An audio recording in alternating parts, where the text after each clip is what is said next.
इस तरीके से हमारे राघव चड्ढा सर जी ने हर एक मुद्दे पे एक अलग अंदाज से आते हैं। पहली समस्या है कि रिचार्ज खत्म होने के बाद आउटगोइंग के साथ साथ इनकमिंग कॉल का भी बंद होना। सर, जब प्रीपेड प्लान एक्सपायर होता है या मोबाइल रिचार्ज की वैलिडिटी खत्म होती है तो आपकी आवाज बंद कर दी जाती है। फोन मेरा, सिम कार्ड मेरा, नंबर मेरा, तो सर रिचार्ज खत्म होने के बाद आउटगोइंग कॉल बंद होना समझ आता है, लेकिन इनकमिंग कॉल बंद होना सरासर मनमानी है।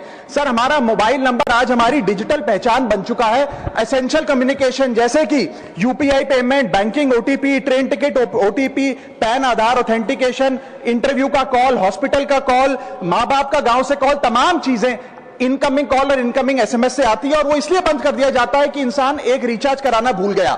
सर, इनकमिंग कॉल बंद करना is not stopping of a service, ये हमारे राइट टू कम्युनिकेशन को स्टॉप करने जैसा है। सर, जैसे आपका आधार कार्ड इसलिए एक्सपायर नहीं हो जाता कि आपने डिटेल अपडेट नहीं करी, या आपका बैंक का खाता इसलिए बंद नहीं हो जाता कि आपने मंथली डिपॉजिट जमा नहीं किया, या आपका वोटर आईडी इसलिए सस्पेंड नहीं हो जाता कि आप एक चुनाव में वोट डालना भूल गए, ठीक उसी तरह आपका मोबाइल नंबर इसलिए सस्पेंड और डीएक्टिवेट नहीं होना चाहिए कि आप एक रिचार्ज भूल गए। सर, मैं सदन में फ्री आउटगोइंग की मांग नहीं कर रहा, फ्री डेटा की मांग नहीं कर रहा, लेकिन इनकमिंग कॉल फैसिलिटी की गारंटी होनी चाहिए। मेरी 3 स्पेसिफिक मांग है। पहली, प्रीपेड मोबाइल कनेक्शन में इनकमिंग कॉल और इनकमिंग एसएमएस कम से कम 1 साल तक कंटिन्यू रहे, चलता रहे from the date of the last recharge, ताकि एसेंशियल कम्युनिकेशन चलती रहे। दूसरी, deactivation of the mobile number after 3 years. ऐसा ना हो कि आपका मोबाइल नंबर किसी को आपका मोबाइल नंबर बंद करके किसी और को अलॉट कर दिया जाए। कम से कम 3 साल का ग्रेस पीरियड देना चाहिए from the date of the last recharge. And third demand, mobile operator should introduce a low cost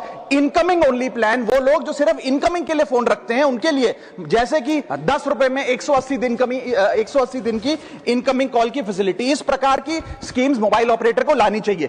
दूसरी समस्या जो प्रीपेड कस्टमर्स फेस करते हैं वो है टेलीकॉम ऑपरेटर का 28 दिन का मंथली रिचार्ज। साल में सर महीने 12 होते हैं, लेकिन 28 दिन की रिचार्ज के माध्यम से 13 टाइम्स रिचार्ज कराना पड़ता है। कैसे सर? 28 दिन into 13 times is equal to 364 days. ये एक बड़ी क्लेवर स्ट्रैटेजी है जिसके चलते आपको फीलिंग 30 दिन की देते हैं, लेकिन आपसे डीलिंग 28 दिन की करते हैं। सर, दुनिया में हर जगह बिलिंग साइकिल कैलेंडर मंथ के हिसाब से होती है, 30 या 31 दिन। आपको मंथली सैलरी, लैंडलॉर्ड का रेंट, बैंक की ईएमआई, बिजली पानी गैस का बिल, तमाम चीजें 30 या 31 दिन के महीने के हिसाब से होती हैं। लेकिन ये मोबाइल ऑपरेटर, टेलीकॉम ऑपरेटर 28 दिन के महीने के हिसाब से आपको रिचार्ज प्लान बेचते हैं, ताकि साल में एक अतिरिक्त रिचार्ज आपको मिल जाए। मैं